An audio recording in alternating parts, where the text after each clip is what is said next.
Sometimes our problems seem insurmountable. Yet, as we learn strategies and gain skills, the solutions are simple. Now, I did not say easy, yet they can be simple. Today's guest, Krys Pappius, shares how and what she learned after a life-changing car crash while working as a police officer. She had put her dreams on the shelf years earlier and eventually learned how to take them back down. Get a cup of coffee or a cold beverage, kick up your feet if you can, and be prepared to be transported away and inspired.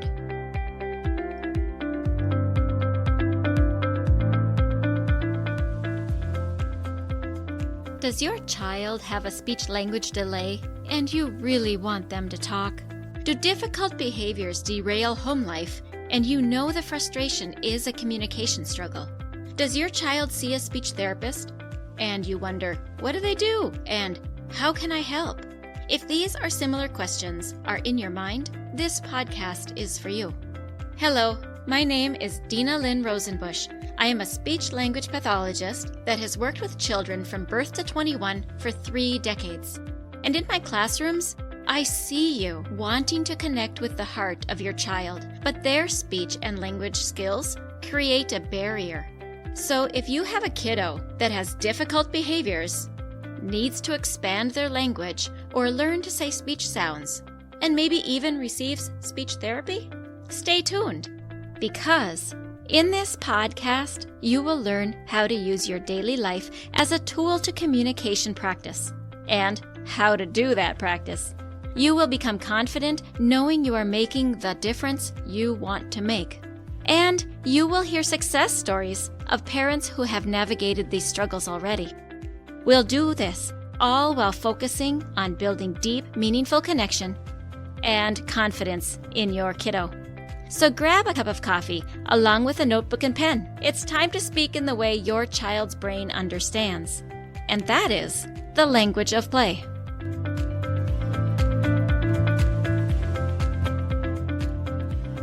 Hello, everyone. It is time to address something that is on many of your minds. And that is, summer is coming and you don't know how to practice what the speech therapist is doing. Yet, you want to support your child and make sure they don't regress too much. So what do? Well, one thing you can do is help your child to listen better. Yep, that's right. The Language of Play has an upcoming webinar where we will explore how essential listening skills are for speech and language development. From hearing and recognizing speech sounds to expanding vocabulary, you won't want to miss out on this opportunity to learn valuable techniques. Oh, and by the way, this helps kids with obedience too. You will find the link to the interactive webinar in the show notes. I look forward to seeing you there. All right, let's listen to this interview with Krys Pappius. Today we have Krys Pappius with us. She is an empowerment coach, speaker, and best-selling author. In 2003, Krys was living with what many would call a good life. She was in her 10th year of a career as a police officer, and as far as anyone was concerned, she was successful. Then a serious car crash woke her up to the reality that while she had all the trappings of success, the success was empty. Her life had no meaning, and she was no longer who she was or what she wanted in life. In that moment, she promised herself things would change, and that she would do whatever it took to create a life for herself that had meaning and purpose. It took Krys several years of searching to discover the secret to creating the life she longed for and to create a life that is interesting, purpose-driven, and fun. As an empowerment coach, Krys's mission is to share what she has learned with successful women professionals and entrepreneurs who are tired of feeling stuck in life and uncertain as they look to the future, and who are ready to take action now to create a life they love. Krys, thank you so much for being here on The Language of Play. I heard a little bit of your story in a shared stage that we had, and I thought, man, Krys, you need to come on my podcast and talk to people about your story, because your story is really dramatic. And I know that when we raise children, and the listeners here are raising children, life can be overwhelming. We can feel stuck, kind of like you had in your bio. Even though we know that our children are growing and changing, we also know that we too can feel discouraged, like the days are long. And so I thought that your message would be inspiring and encouraging. Thank you, thank you, thank you for being here. Well, Dinalynn, first of all, thank you so much for inviting me and giving me the opportunity to share what I've learned about life and how to manage life with others who may be struggling, because sometimes the problems seem so insurmountable. And what I've discovered is so often the solution can be very simple. So thank you for the opportunity to sharing my message. Yes, problems can seem insurmountable, but the solutions are quite simple, is what you said. I love that. Can you share a little bit about your story right off the get-go to help us shine a light on that? Okay, so in a nutshell, I became a police officer. I wanted to make a difference in the world. I had had my own traumas, and I wanted to be the one to stand up to the bad guys. So I became a police officer. And 10 years into my career, I found myself quite disillusioned and burnt out. At the time, I didn't understand what the problem was. There was a problem and things were not working. So in 2003, I had this car crash at work, and it was a pretty dramatic crash. And actually, as my car remained in motion, I actually realized that I might not survive this. And in that moment, I felt a great deal of sadness because I saw my life in that flash, and I realized how many of my dreams had been left on a dark shelf to collect dust. And I no longer knew who I was or what I wanted. And I vowed that things were going to change. Obviously, I survived the crash. I had injuries, and it would be 15 months before I could go back to work. And I clearly remember the day I went back to work, went into the locker room, I put on my uniform, I put on my gear, I looked in the mirror, and my heart sank because the person staring back at me was the same person who had been in that car crash. And in fact, nothing had changed. And in that moment, I recommitted to making the changes. So at first I thought what I really want is to have a lot of fun. And I'm an adventurous person. So the dreams I took down off the shelf and realized, the first one was hiking up Mount Kilimanjaro in Tanzania. It had been a dream that I'd had for 25 years. And every time I thought about it, I would dismiss it and go, who do you think you are to have such an extraordinary experience? Right? That's not going to happen. Well, I decided I was going to make it happen. And in the fall of 2006, I went to the top of the mountain. And as I stood there, I felt so powerful and so strong. And the world seemed to have nothing but possibilities. Like I was so alive, even though it had been really hard work to get to the top. So I came home, got to the bottom of the mountain, came home. My heart sank again because I was back to where I'd started. Like that feeling of nothingness was back. Oh, okay, well, I need to have adventure in my life. So I walked on to the other adventure. And I ended up going to places like Mongolia. I trekked across the Himalayas of Bhutan. I dove with whale sharks in the Pacific. I did all these things that were fantastic. And as I did them, I felt alive and life was great. And every time I came home, I was back in the life I didn't want. And I realized what I really needed to do was bring those feelings of aliveness and engagement and fun and feeling powerful. I needed to bring those feelings into my everyday life. And that's the journey I embarked on. How do I do that? How do I live everyday life like that woman who was up on the mountain or deep down in the ocean? That was my journey. And It's huge. Still took a long time. I bet it did take a long time. It did, because I had to look within. I realized that geographic cures are a temporary distraction. My adventures were fantastic, and I realized that I'm privileged to have been able to do that. And they were not a solution to the problem, that my life had no meaning. I didn't know who I was, and I didn't like who I was when I was at home. And I wanted to bring those feelings into my everyday life. Yeah, that I think speaks to so many of us because we all, I think, get into that phase at some point in our life. Sometimes even when our children are small, we feel like the day to day can be so much the same, that what we have and what we stare at is the same laundry, the same dishes, the same diapers, and it's a perpetuating cycle, and you don't want to be there and you want to go on an adventure. And how did you bring those feelings then back home with you? Because I think that for parents, and I think back to when mine were small too, I wanted those feelings back home with me to be able to propel me and create more joy in my mundane parts of my day-to-day. Well, first of all, I had to take ownership of my life. I had to stop blaming others. I had to take ownership. I had to see what I was bringing to the table. I had to look within. At the end of my journey, the process ended up with 3 steps. One is self-mastery. One is a vision of the life you want. And the third piece is to take real action.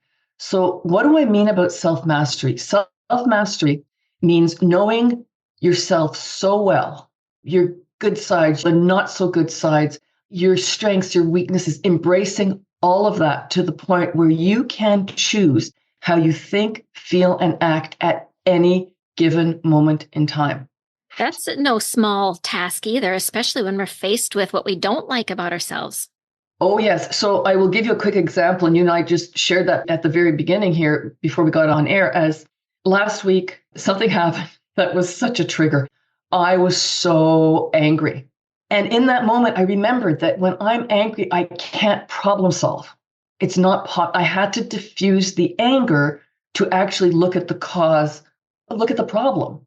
I implemented a strategy that I know, skills that I have learned, so that within 5 to 10 minutes, the emotional arousal was completely dissipated.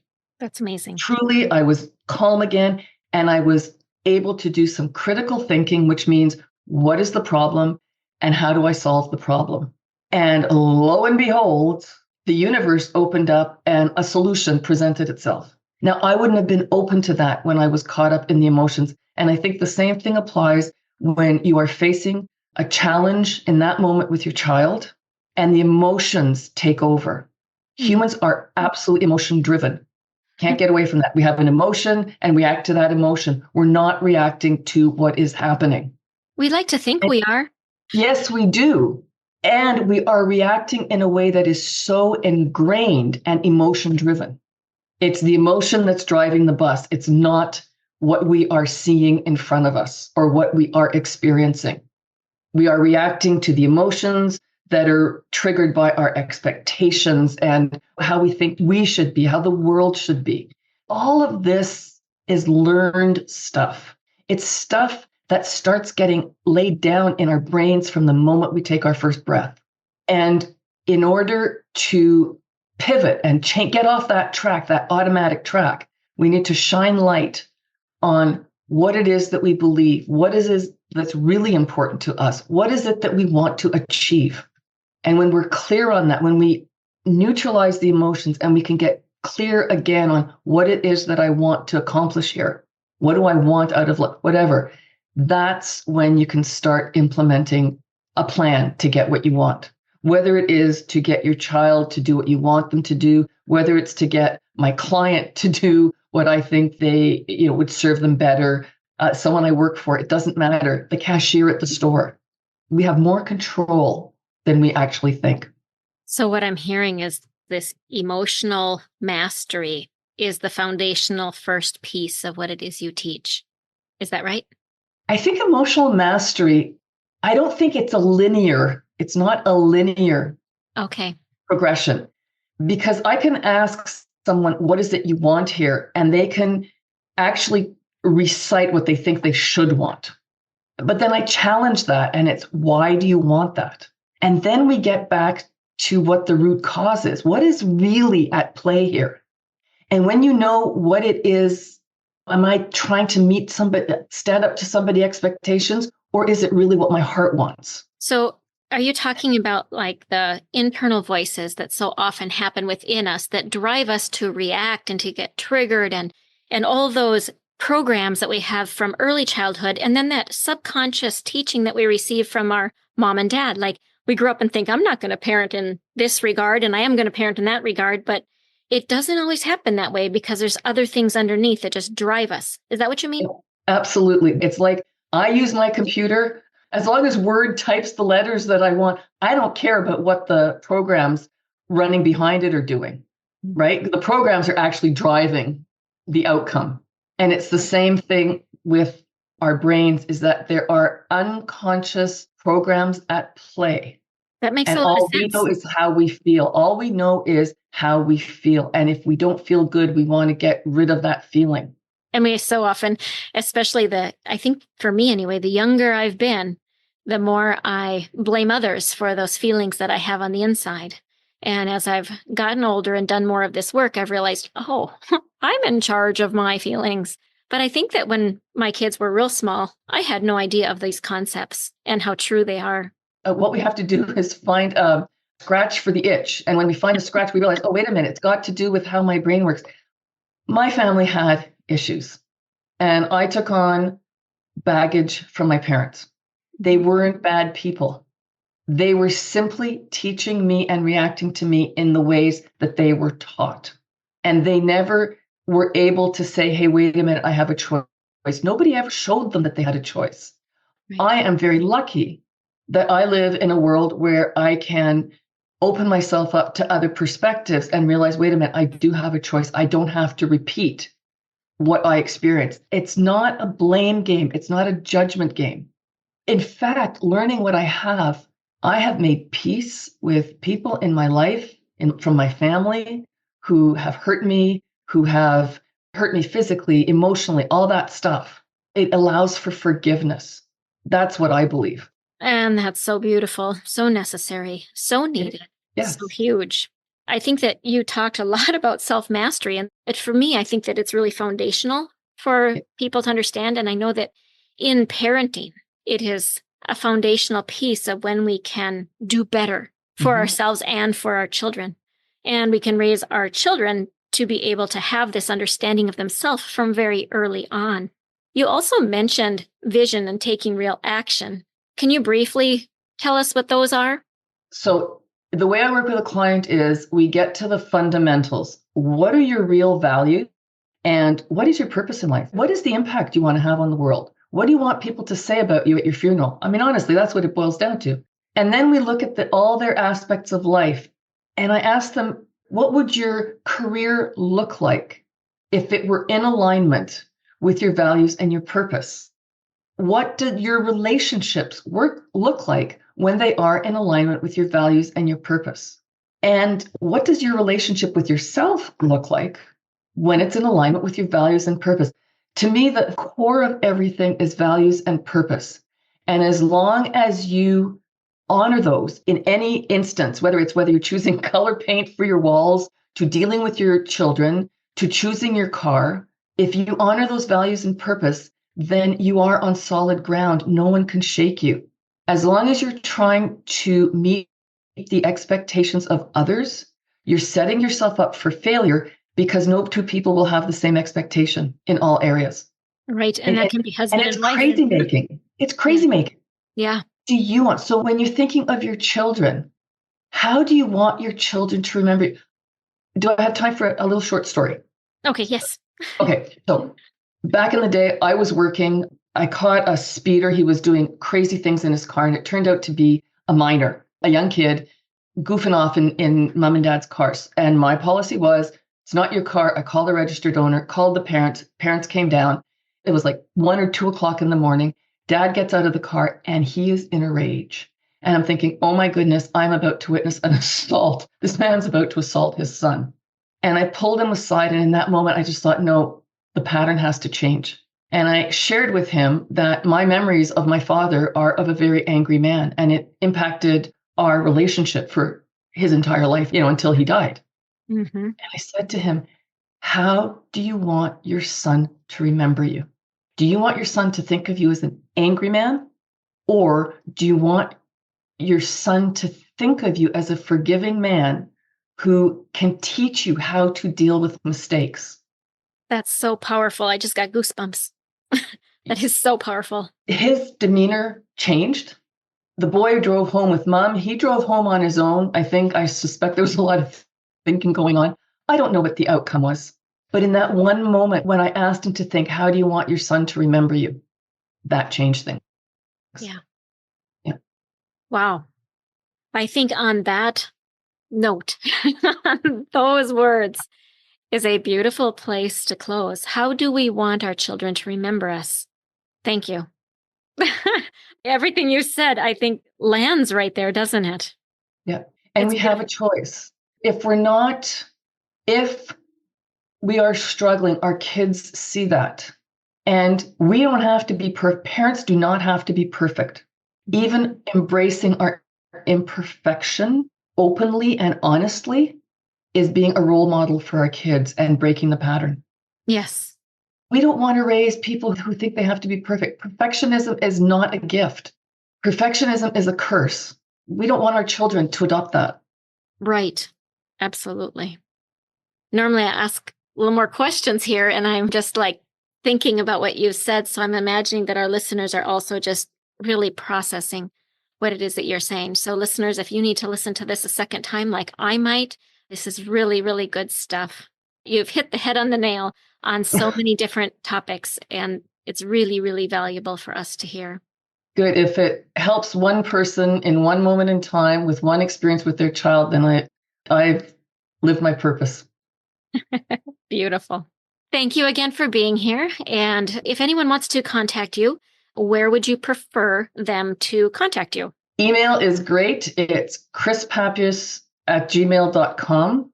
And I will put that in the show notes for anybody that can't remember the spelling, but some people are driving. So how about you spell it anyway? Okay, sure. It's Krys Pappius, one word, KRYSPAPPIUS @gmail.com.